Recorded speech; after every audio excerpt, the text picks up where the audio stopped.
What's up, team? How's your reading life going?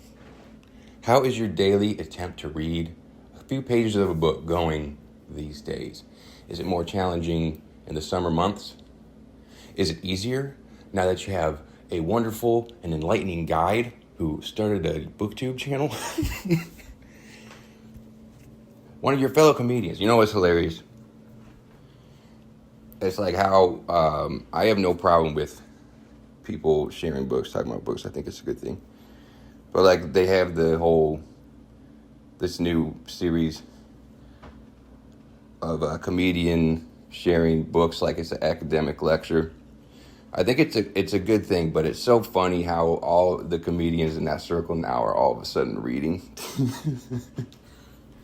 It's like it only took one person to make the move to talk about reading, to say they like reading, for everybody to get on board with it. But think about how long it took for that to happen. I forgot that I could read until you started talking about books. I'm trying to be positive about it. It is kind of like a lot of the books he talks about on his series. They're books that are kind of basic grad school books. Like anyone who has studied literature writing at a graduate level, even undergrad level, has heard of all these books.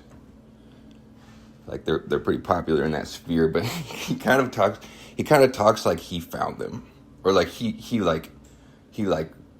helped the writer write them. It's like kind of a weird ego to it, man. But I think that's kind of why he got famous in the first place, was unworthy confidence. And I don't know. It's just funny. It's probably a trend anyway, and then I'll wish that people were still reading instead of going back to whatever, flicking boogers at each other, describing each other's fart smells or whatever they were doing before they started reading at age 45 or whatever. I would say I know it's like a new series, so hopefully it starts digging a little deeper than just like basic curriculum books. That I guess, I mean, you kind of have to pick books that everyone can find, but these days with ebooks, like, you can find anything online. You can find anything. Maybe, I don't know, maybe he has a deal with bookstores or something. But I do hope that eventually it's not just like the most basic graduate books that everybody's heard of, and then he comes out talking like he's the fucking head of Harvard. I'll tell you what makes a great teacher. It's modesty. Not, I read, you don't. Here is a 250-page book for your first book that you will read that I have already read. I read. There is this certain sort of, I know this is like an old person thing for me to say, and I'm younger than all of them, and it's kind of like a denial of tradition, as though these books haven't been talked about for a really long time. But then it's like a celebrity talking about them. It's kind of interesting. I mean, maybe that's what it takes. Like that happens every once in a while. Like Reese Witherspoon, Matthew McConaughey. They're all people who kind of invest in literature in a way that they try to profit off it. Even though, they probably don't really dive that deep into the underground of lit. I should put together a list of booktube reviewers that I like, but I'm not going to do it now. And they kind of have to, just like anything, they kind of fall into audience needing to talk about one style. So there's like the fantasy, sci-fi, horror style, genre style, and then there's the high literature or niche literature, which is probably more my reading preference.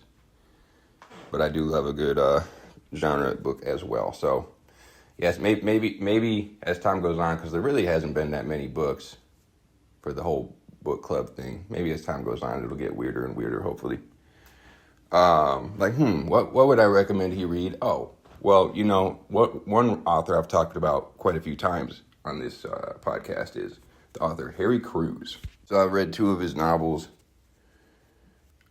One of them I read a few times, and then I started his memoir like a week or so ago.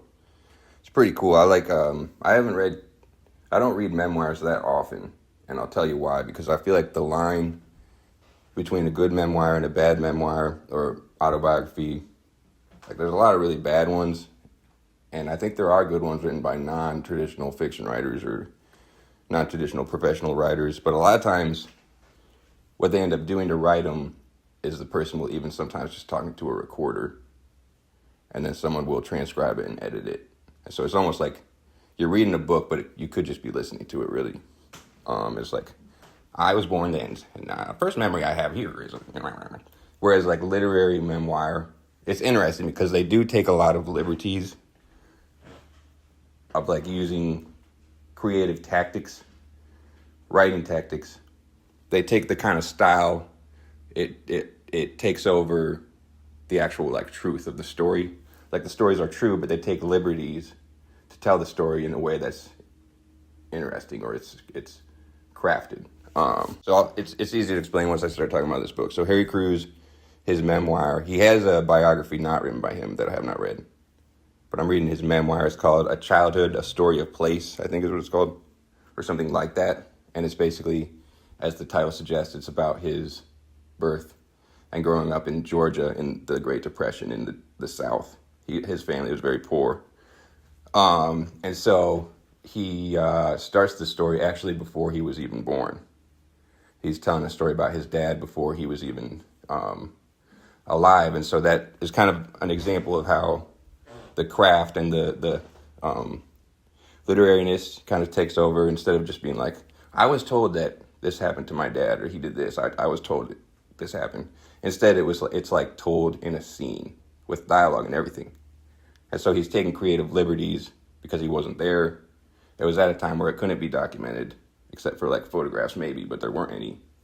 And so those sort of things take over the actual style so that it makes it more of a piece of literature as opposed to a documentation of a person's life, I'd say. It was a big conversation when I was around like the late 2000s, early 2010s. And I'm not super involved in academics or literature at that kind of style. I don't like keep up with what's trending or what's happening in the now of publishing. I kind of just read slowly whatever I like to read. But at the time when I was in undergrad, it was a big conversation of like, can nonfiction have a lot of bending of truth in it, or does it have to be straight factual? And a lot of people at that time were arguing that the craft of it and the entertainment of it and the literary value of it should be more important than the actual like relaying of facts, relaying of information. Because at the end of the day, if you're thinking about a memoir, it is supposed to be entertaining. I had a teacher at University of Iowa that was kind of at the forefront of it. He was always getting into trouble with critics, with readers, where he would bend the truth, or he wouldn't be getting in trouble. He'd be creating dialogues about it, or people would be like having conversations or off-put about the sort of things he would publish and how he would bend the truth, how he would make the actual art of the book more important than the actual, like, people reading his books weren't reading them simply to obtain information. They were reading them for an experience more so, I think is kind of the point maybe. Or maybe I'm not at liberty to make that decision. Maybe he would say that I am very wrong, and he probably would, because I'm not sure he liked me that much. I took one class with him, and he gave me a B+, which is, I did pretty well in my creative writing classes. That was like kind of like what I could lean on to keep like my GPA up and stuff.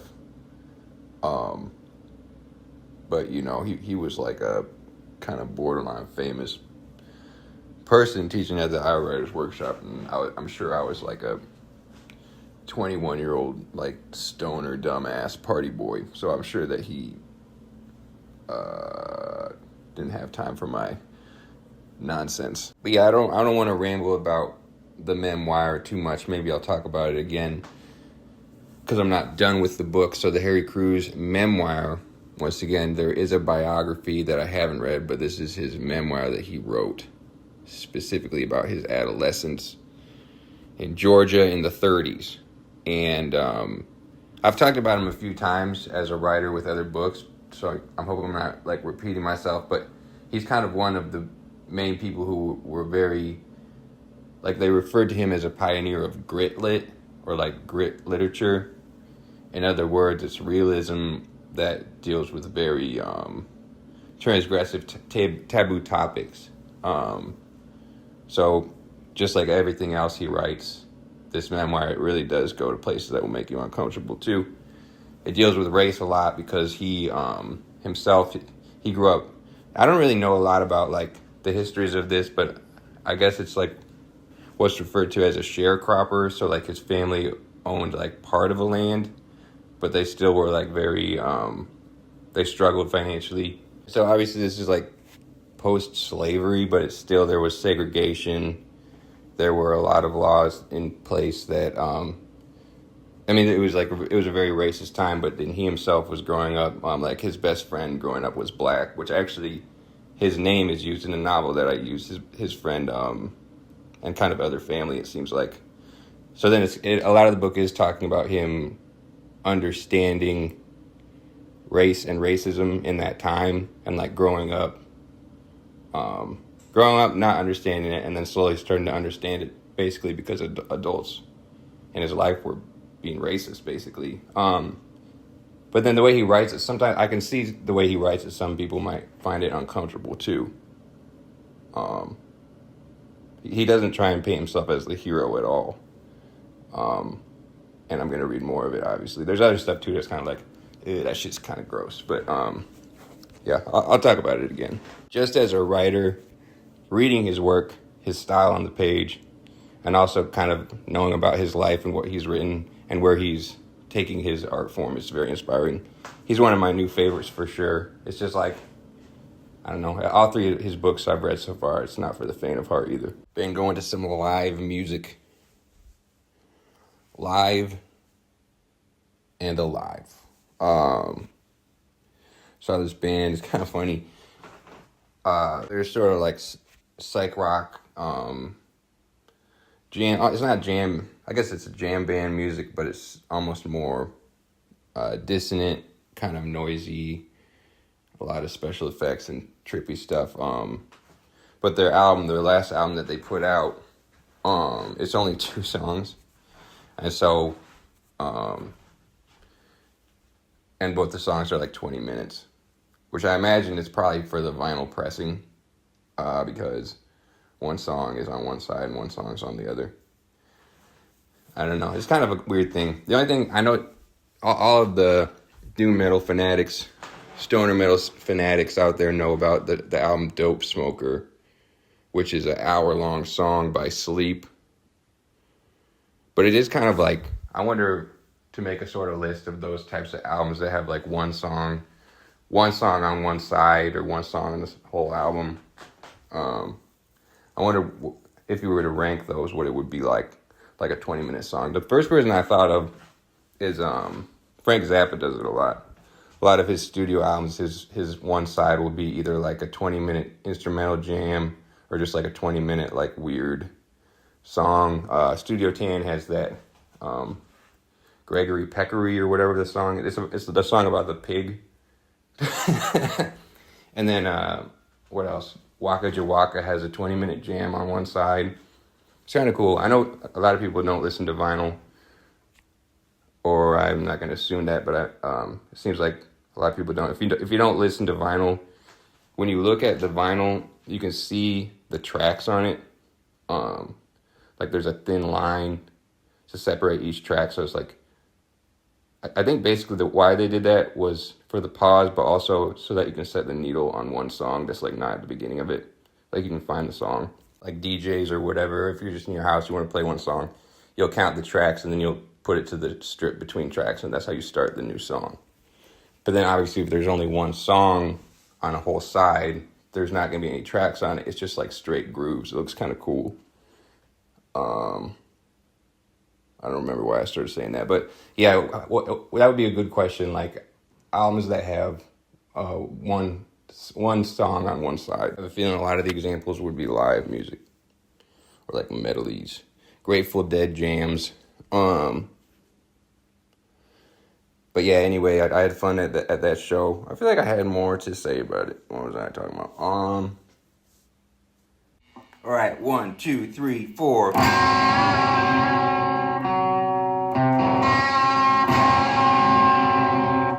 side one of my instrumental album.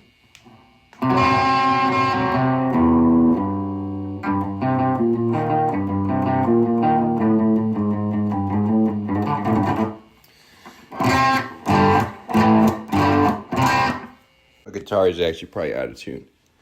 I was spending a lot of today actually, because I've been using this, it's a ESP,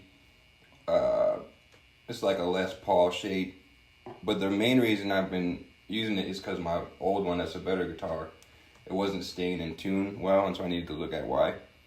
And so then I just started using this one, because I started jamming with that band or whatever, and then I just kept using this one. It's been almost a year now since I started going over there.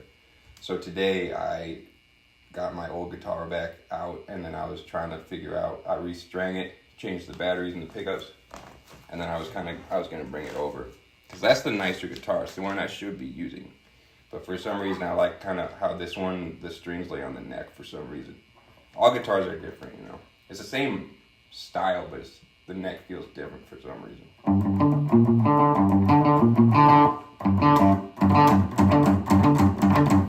And this amp I'm playing through is a piece of shit, because I leave my other amp at my bass player's basement.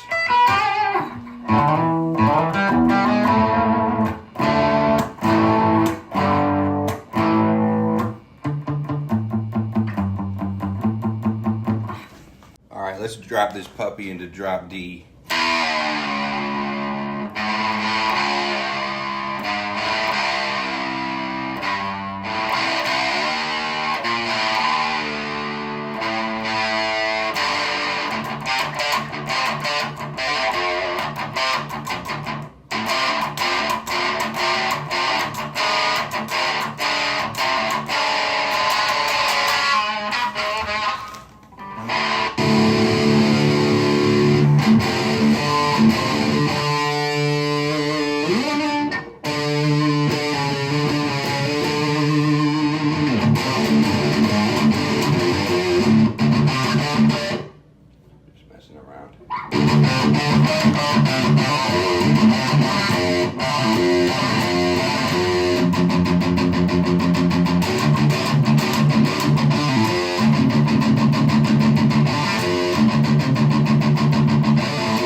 That I was recording that. Okay. I do love guitars, you know. They kind of gotten expensive. You know what's funny? Before like that tariff, all the new tariffs started passing or whatever, I went to the guitar store, and the salesman there. Guitar stores are funny because the people who know the most about guitars and who would be the most insightful about guitars are the ones who don't want to talk to anybody or don't talk to anybody. I remember one time I was talking to this dude at like a local shop. It wasn't like a Guitar Center or anything. It was just like a local shop where I used to live in Chicago. It was down the street from my apartment. And I went in there, I can't remember why I had to do something. I had to fix my guitar. And then I was trying to ask him about this bass that I had that I ended up just like putting in the alley. Someone took it. But it was just like a Target bass, like a not name brand bass. And I was kind of like, I think I was just like, we were standing there and I was like, just started talking. Because that's what I seem to do. And I swear to God, he like just like quit listening to me. Then I was like, okay. And I turned around and walked away. But, and then if you go to Guitar Center or other places where they actually have salesmen, usually the people who are coming up trying to sell you shit, like they don't actually even know what they're talking about a lot of the time. It's kind of weird. But yeah, anyway, long story short, I went to this music store. It wasn't Guitar Center, it was a different one. But the dude kept on telling me, like, you know, those tariffs are passing. All the prices here are going to go up. And I was like, oh, yeah, sure, man. And it's like, well, guess what? You don't need to pay tariffs for things that are already in the store. I think that is kind of why guitars got more expensive. Like by at least like a couple $100 for a lot of them. I remember just like the style that I have, there's like some higher end ones, like it's what James Hetfield plays in Metallica. There's like the higher end ones, and they used to be like $800, and now they're like over $1,000, maybe even $1,200. Prices go up. But the things that makes guitars good is not necessarily the brand either. It's like the pickups are probably the most expensive thing in them. And then, yeah, I don't know, just quality of the wood and everything, I guess. Trying not to turn into one of the crowds of men in their 30s and 40s and beyond who are just like looking at guitars admirably as though that guitar is the secret to how they might have become a successful musician themselves. Ooh, look at that one. Last subject matter, which hopefully I don't ramble on about, but rewatched Tenacious D, The Pick of Destiny. One of my favorite movies.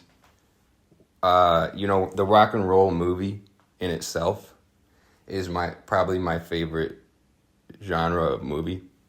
Whether it's a biopic or a fictional band, in which case Tenacious D is kind of it blurs the line because they kind of started out as a fictional band, I think. Or, you know, it's like both things at once. The stories aren't true, but they do play live shows and write music and all that. Anyway, what I was thinking about, Jack Black, dude, we owe him a great thank you because he like committed a huge part of his career, his whole life to the concept of rocking. And you got to remember, like back in the day, like 2000s, like he was kind of the one who was inspiring people to like rock.